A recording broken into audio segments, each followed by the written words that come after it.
One of the presentations that I do on ship quite often is how do someone start making jewelry as a child and then end up on luxury cruise ships worldwide or even with an international website. You know, that doesn't happen overnight.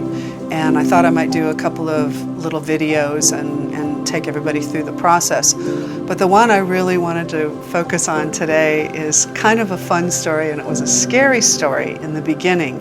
And that was, how did I go from being a small one-man shop artist to having stones cut and having people produce things for me in India?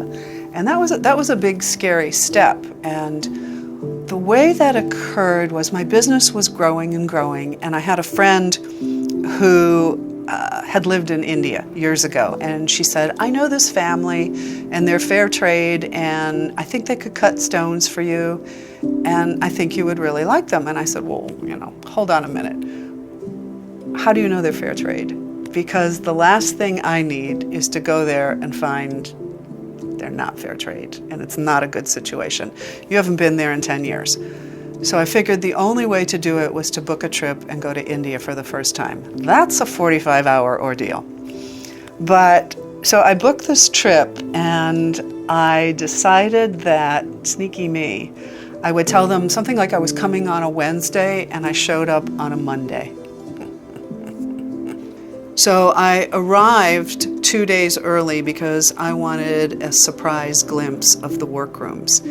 And when I asked the owner, we made all our introductions, and I said, could I have a tour of the workrooms? This shadow came across his face, and I was horrified. I said, I have just flown 40-some hours to find out I can't work here. It's going to be bad.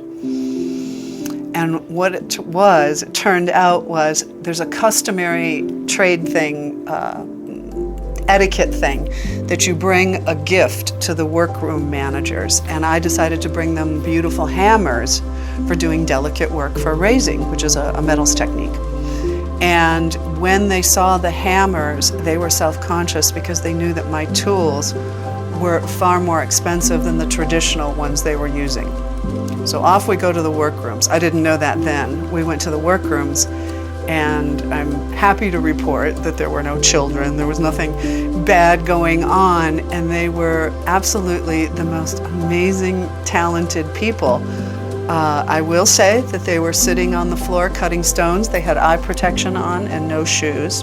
I think OSHA would have had a field day with that.